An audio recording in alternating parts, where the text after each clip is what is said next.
আসসালামু আলাইকুম ভাই, আমরা রাজমিস্ত্রি কাজ করি। দেখেন, রাজমিস্ত্রি কাজ করতে গেলে কত হিসাব করে ইটগুলা গাঁথতে হয়। আপনারা তো বুঝেন না, আপনারা মনে করেন যে রাজমিস্ত্রি কাম কত সোজা, আসলে কিন্তু তা না। দেখেন, দুইজন মিস্ত্রি কাজ করতে এসে আমি তাদের জন্য মাল সাবানা এগিয়ে দিতেছি। তাদেরও কষ্ট, আমাদের কষ্ট। আমরা তো মনে করি যে রাজমিস্ত্রিরা কত সোজাভাবে ঘর বানিয়ে ফেলে, কিন্তু আসলে কিন্তু তা না। রাজমিস্ত্রিরা অনেক কষ্ট করে ঘর বানায়, তাদের টাকাগুলা অনেক কষ্টের। দেখেন, বালুগুলা কি সুন্দর করে দিচ্ছে, দিয়ে তারা সুতা দিয়ে তারপরে আপনার ইটগুলা গাঁথতেছে যাতে কোনো ভুল না হয়। এই ইটের থেকে ওই ইটে শল দিয়ে ইটগুলা সোজা করে নিচ্ছে যাতে গাঁথনিটা বাঁকা না হয়। কারণ বাঁকা হলে মানুষ বুঝবে যে রাজমিস্ত্রিরা কাম বুঝে না। সেই জন্য তাই শল দিয়ে একবার না দুইবার করে চেক করে তারপরে কাজগুলা করে।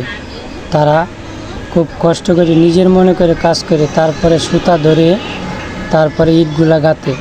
এবং মাঝখানে একটা জ্বালানা আছে, এটা হলো আপনার এই বারিন্দার একটা ছোটো একটা রুম হইতেছে। এটা হলো 2.5 ফিট একটা জ্বালানা। এই জ্বালানাটা মাপ দিছে, আপনি কিছুক্ষণ উঠবে, ওঠার পরে বন্ধ থাকবে।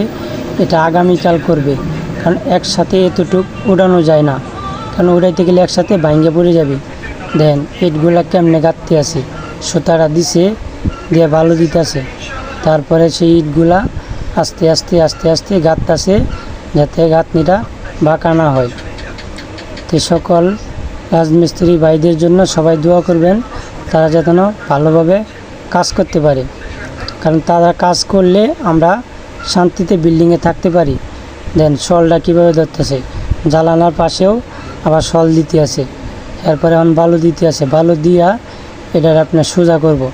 সোজা করলে আপনার 2.5 ফিট উড়াইবে।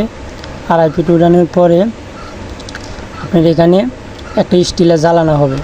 তো জ্বালানাটা আপনার আবার একটা স্ল্যাব দিয়ে বোয়াইতে হইব।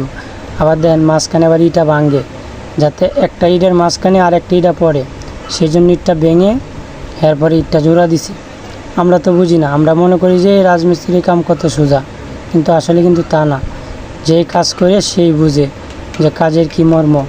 যদি আপনাদের ভিডিওটা ভালো লাগে অবশ্যই একটা কমেন্ট করবেন। যদি ভালো না লাগে কমেন্ট করার দরকার নেই, যদি কমেন্ট করেন একটা লাইক দিয়েন, একটা কমেন্ট করেন।